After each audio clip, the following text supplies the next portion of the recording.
Hello friends, பொதுவாகவே இங்கிலீஷை கண்டு நம்ம எல்லாத்துக்குமே பயம் இருக்கும். ஸோ அதை ஓவர் கம் பண்ணி நம்ம இங்கிலீஷ் லேர்ன் பண்ணிக்கணும் அப்படின்னா இந்த மாதிரி வீடியோஸை பார்த்தா தான் உண்டு. இன்றைக்கி இந்த வீடியோவில் நம்ம என்ன பார்க்க போகிறோம் அப்படிங்கிறத பார்க்கறதுக்கு முன்னாடி வீடியோ ஃபுல்லாக பாருங்கள். மறக்காமல் சேனலை சப்ஸ்கிரைப் பண்ணிக்கோங்க. தமிழில் நம்ம அவன் மாதிரி அந்த மாதிரின்னு சொல்லுவோம் இல்லையா, அதை எப்படி இங்கிலீஷில் சொல்லலாம் அப்படிங்கிறத இந்த வீடியோவில் பார்க்க போகிறோம். பொதுவாக மாதிரி அப்படின்னு சொல்லுவோம் இல்லையா, ஸோ அதை ஆஸ் தோ யூஸ் பண்ணி சொல்வோம். மேக்ஸிமம் ஆஸ் தோ யூஸ் பண்ணலாம், இல்லை ஒவ்வொரு சென்டென்சஸில் லைக் இந்த மாதிரி டிஃபர் ஆகும். கொஞ்சம் எக்ஸாம்பிள்ஸ் வச்சு பார்க்கலாம். புரிஞ்ச மாதிரி தலையாட்டினா அப்படிங்கிறது ஒரு சென்டென்ஸ். புரிஞ்ச மாதிரி, அதாவது எல்லாமே தெரிஞ்ச மாதிரி, எல்லாமே புரிஞ்சுக்கிட்ட மாதிரி தலையாட்டுறான் அப்படின்னு சொல்கிறத ஹீ நோடட் அப்படின்னு சொல்லிட்டு, ஹீ நோடட்னா என்ன, அவன் தலையாட்டுனா. புரிஞ்ச மாதிரி அப்படிங்கிறத ஹேஸ் தோ ஹீ அண்டர்ஸ்டுட் திஸ், அவன் இதை புரிஞ்ச மாதிரியே தலையாடிட்டு இருந்தான் அப்படின்னு சொல்கிறது. அவங்க ஜெயிக்கிற மாதிரி தெரிந்தது, அதாவது போட்டியில் பார்க்க அவங்க வின் பண்ணுற மாதிரியே இருந்துச்சு அப்படின்னு சொல்லுவாங்க இல்லையா. கடைசியில் ஃப்ளாப் ஆகிடுச்சு, ஜெயிக்கிற மாதிரி வந்தாங்க ஆனால் ஃப்ளாப் ஆகிடுச்சு இப்படி சொல்லுவோம் இல்லையா. அதை இட்ஸ் லுக்டு, தெரிந்தது அப்படிங்கிறத இட்ஸ் லுக்டுன்னு சொல்லுவோம். இட்ஸ் லுக்டு ஆஸ் தோ தே வுட் வின். ஆஸ் தோ அப்படின்னா மாதிரி, தே வுட் வின் அதாவது வின் பண்ணுற மாதிரி தெரிஞ்சது அப்படின்னு சொல்கிறது. அவன் எல்லாம் தெரிந்தவன் போல பேசினான். என்ன, அவன் எல்லாம் தெரிஞ்சவன் மாதிரி பேசுகிறான் அப்படின்னு சொல்லுவோம் இல்லையா.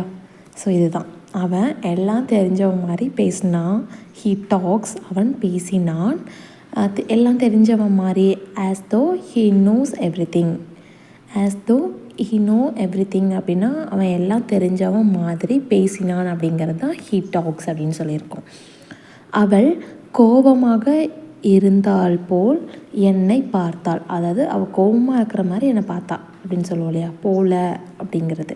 ஸோ முன்னாடி மாதிரி அப்படின்னு சொன்னோம், இதுலேயும் போல அப்படின்னா அந்த மாதிரி அதுதான சேம் எக்ஸாக்ட் மீனிங் வரும். ஷீ லுக்டு அட் மீ, அவன் என்னை பார்த்தா.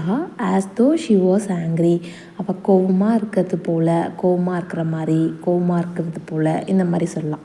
She looked at me as தோ ஷி வாஸ் ஆங்க்ரி, அவள் கோவமாக இருக்கிற மாதிரி என்னை பார்த்தா.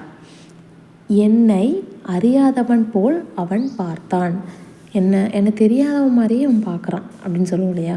ஸோ இந்த சென்டென்ஸ் இன்றைக்கி இப்போ பார்க்குற சென்டென்சஸ் எல்லாமே கண்டிப்பாக நம்ம டெய்லி லைஃப்பில் அதிகமாக யூஸ் பண்ணுற சென்டென்சஸ் தான் இருக்கும்னு நினைக்கிறேன். கரெக்டுங்களா. ஹீ ஸ்டார்டட் அட் மீ, அதாவது ஹீ ஸ்டார்டட் மீ அப்படின்னா அவன் என்னை பார்த்தான்.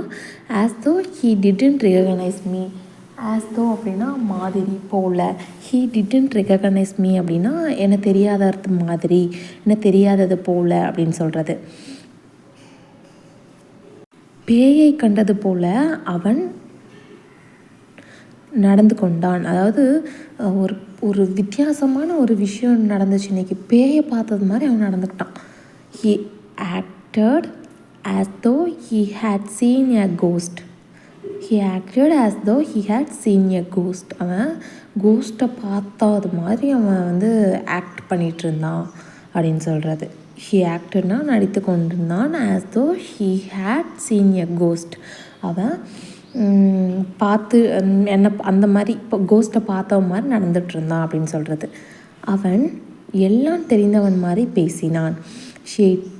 he talks as if கூட யூஸ் பண்ணலாம். முன்னாடி சொன்னோம் இல்லையா, அதுக்கு பதில் இது இன்னொரு சென்டென்ஸ் சேம் அதுதான். as if though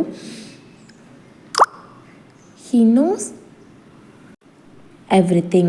He talks as if he know everything, or else he talks as though he knows everything.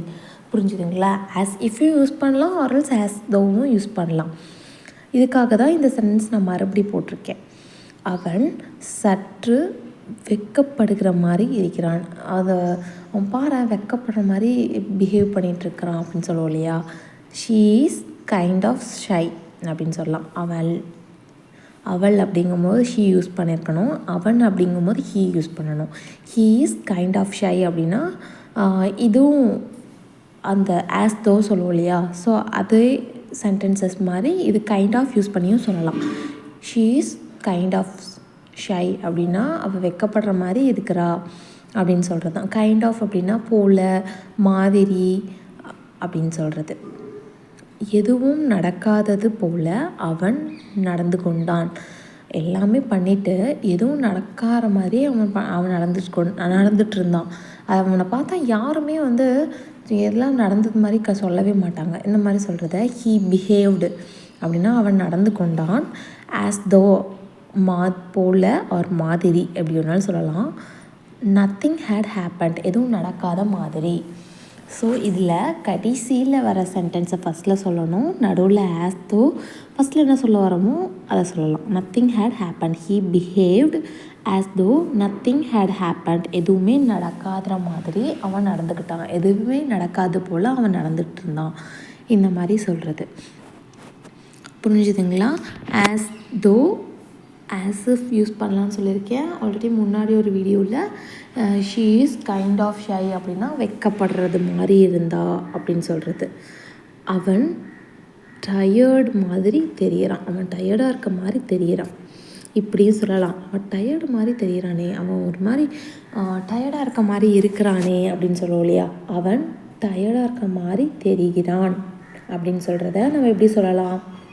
So இதை எப்படி சொல்லலாம் நீங்கள் யோசிச்சு பாருங்களேன். அவன் டயர்டாக இருக்க மாதிரி தெரிகிறான். ஷீ லுக்ஸ்ன்னு சொல்லலாம். அவள் அப்படின்னு சொல்கிறது போது ஹீ லுக்ஸ் அப்படின்னா அவன் தெரிகிறான். எந்த மாதிரி லைக்குன்னு சொன்னோம் முன்னாடி சொன்னோம் இல்லையா? Like, kind of, as if, as though இந்த மாதிரி சொல்லலான்ட்டு. ஸோ அந்த மாதிரி அப்படிங்கிறதே பல வே ஆஃப் இதில் சொல்லலாம் இங்கிலீஷ் வேர்ட்ஸ் யூஸ் பண்ணி. ஹீ லுக்ஸ் லைக் அவன் பார்க்குறதுக்கு ஹீ இஸ் டயர்ட் அவன் டயர்டாக இருக்க மாதிரி இருக்கிறான். He looks like he is tired பார்க்குறதுக்கு டயர்டாக இருக்கிற மாதிரி தெரிகிறான் அப்படின்னு சொல்கிறது. புரிஞ்சுதுங்களா? இப்போது மாதிரி அப்படிங்கிறத ஆஸ் தோ யூஸ் பண்ணி சொல்லியிருக்கோம், ஆஸ் இஃப் யூஸ் பண்ணலான்னு சொல்லியிருக்கோம். கைண்ட் ஆஃப் அப்படிங்கும்போது அது ஒரு கைண்ட் ஆஃப் சென்டென்சஸ். இதில் லுக்ஸ் லைக் அப்படின்னா ஹீ லுக்ஸ் தெரிகிறான் அப்படிங்கும்போது ஹீ லுக்ஸ், மாதிரி அப்படிங்கும்போது லைக்ஸ்ன்னு சொல்லியிருக்கோம். இன்றைக்கி 10 சென்டென்சஸ் எல்லாமே கண்டிப்பாக உங்களுக்கு ரொம்ப புரியும்னு நினைக்கிறேன். அதையும் மாரி புரியல அப்படின்னா எனக்கு கமெண்ட் பண்ணுங்கள். நான் இந்த மாதிரி ஒரு டீட்டெயில்டான எக்ஸ்ப்ளனேஷனோட நெக்ஸ்ட் வீடியோ போடுறேன். டாடா பாய்.